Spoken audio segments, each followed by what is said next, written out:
Welcome, everyone, to Daily Hope Great Verses. Okay, when you think about your future, what plans do you have about your future that come to mind? Maybe it's plans about your retirement or where you want to go to college or maybe a big party coming up. Now, have you ever had plans that you worked on really hard and thought was airtight just fall apart right in front of you? Now, I remember planning for this really important date and everything was going great, right? Dinner was great, conversation was great, only to find that the restaurant didn't take credit cards. So we had this really nice dinner, and when I handed the waitress my card, they could not receive it. And so my date had to pay for dinner. Yeah, super embarrassing. There are plans that we make for our life, but this verse today that we have from Jeremiah 29:11 reminds us that though we have plans for our life, it's the plans that God has for us that we should put our trust in. Listen to this, Jeremiah 29:11. For I know the plans that I have for you, declares the Lord. Plans to prosper you and not to harm you, plans to give you hope in a future. Now, the context of this amazing verse is Israel is in captivity, right? They're in Babylon. And Jeremiah is reminding the people of God that though they are in exile, there is a limit to that exile. In 70 years, they'll be released because God has a plan for them.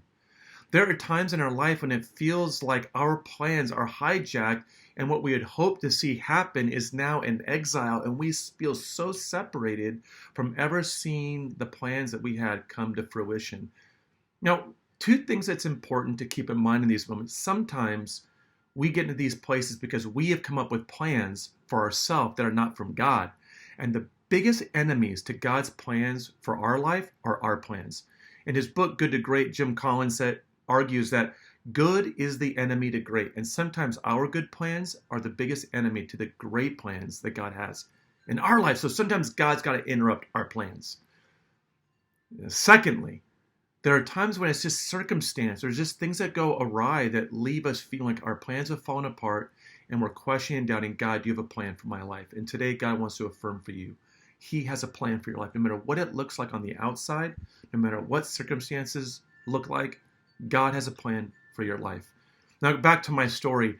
Now, this moment was really embarrassing. My date had to pay for the bill. But as embarrassing as it was, fortunately, even though my plans fell apart, God had a plan for that relationship. And eventually, that date grew into a longer relationship, and I ended up marrying that person. And you know what? In that moment, it felt like I had ruined the date. But God's plan for me and that relationship with Stacy was bigger than the plans that I had created for the moment. And we can trust, not in our plans, but ultimately in the purposes that God has for our life. Remember, God has plans for your life, and they are plans to prosper you and not to harm you, plans to give you hope in the future. So when your plans fall apart, remember, God has his plans for you. God bless you, and have a great, great week.